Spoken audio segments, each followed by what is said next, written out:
Pada yang terhormat Presiden Republik Indonesia, Ketua MPR, Ketua DPR, Ketua BPK, Ketua MA, Ketua MK, dan para tokoh bangsa dan para ketua umum partai politik. Saya Muhammad Jumhur Hidayat pada hari ini Selasa 28 April 2020 menyampaikan bahwa pada hari ini dan jam-jam ini sedang terjadi pencurian, bahkan mungkin tepatnya perampokan uang negara, uang rakyat secara besar-besaran yang membonceng pada pelaksanaan program Kartu Prakerja. Yang sesungguhnya program itu diawali dengan niat yang baik. Betapa tidak, dari anggaran 20 triliun disisihkan 5,6 triliun untuk pemain tengah yang sungguh tidak memiliki kompetensi apapun untuk mengelola dana sebesar itu.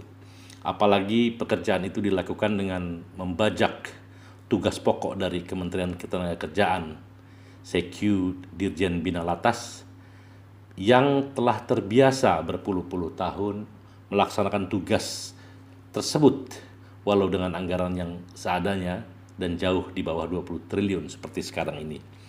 Saya sendiri telah menghitung bila saja dibuat konten pelatihan di video dengan biaya per pelatihan 70 juta rupiah, maka hanya perlu 140 miliar rupiah saja untuk membuat 2000 konten pelatihan seperti yang ada sekarang ini.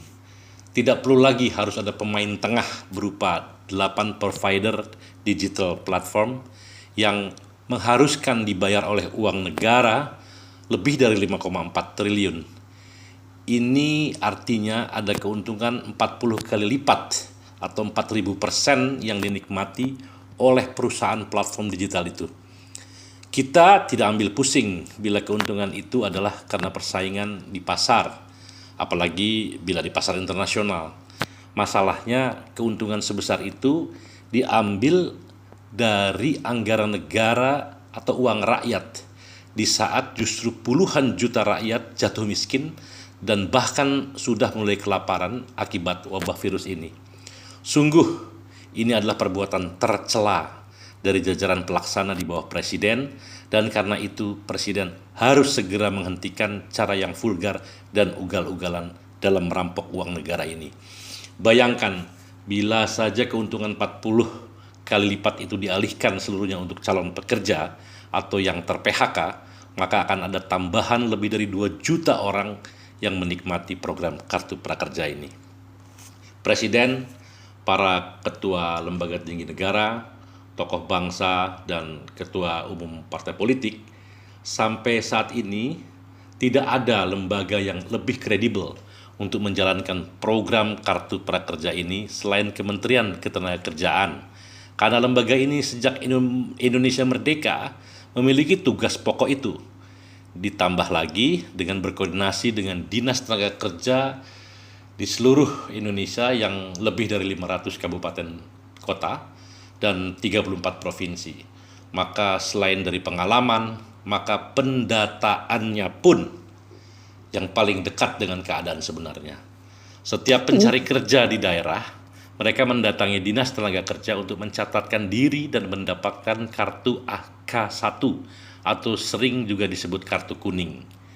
Demikian juga hampir semua industri yang melakukan PHK selalu melaporkan kepada Dinas Tenaga Kerja setempat. Semua data tersebut direkapitulasi di provinsi dan kemudian bermuara di Kementerian Ketenagakerjaan. Sehingga sekali lagi tidak ada lembaga yang paling mengerti, paling kompeten baik dari sisi pengalaman dan pendataan untuk mengetahui berapa jumlah calon pekerja dan berapa jumlah ter-PHK selain dari Kementerian Ketenagakerjaan ini.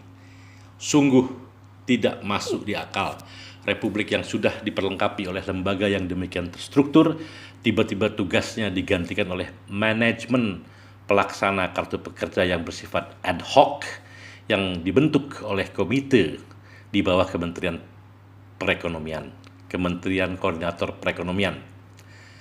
Pastilah kelembagaan itu adalah kaleng-kaleng atau abal-abal yang memang fungsinya untuk menyembunyikan rencana jahat menggarong atau merampok uang negara atau uang rakyat ini. Karena itu Sekali lagi, Presiden harus segera menghentikan perbuatan tercela yang dilakukan jajaran di bawahnya ini. Mumpung baru sekitar 166 miliar rupiah dari 5,6 triliun yang dalam proses perampokan. Presiden masih bisa menyelamatkan uang rakyat karena perampokan itu sangat telanjang dan kasat mata. Kemudian, berikan saja uang rakyat itu atau uang negara itu kepada lebih dari 2 juta orang pencari kerja dan ter-PHK yang memang merekalah yang sesungguhnya berhak mendapatkannya. Pada hemat saya, bila Presiden tidak menghentikan perbuatan tercela ini, maka artinya Presiden merestui perbuatan tercela jajaran di bawahnya tersebut. Padahal Presiden memiliki segala kekuasaan untuk menghentikannya. Bila ini terjadi, maka artinya Presiden pun melakukan perbuatan tercela. Saya pertaruhkan kredibilitas, profesionalisme, dan idealisme saya dan mendesak perbuatan tercela ini segera dihentikan dan uang triliunan tersebut dialihkan dan diberikan kepada rakyat yang berhak, yang memang sangat membutuhkan di tengah wabah virus corona ini. Terima kasih. Billahi fisabilil haq. Wassalamualaikum warahmatullahi wabarakatuh.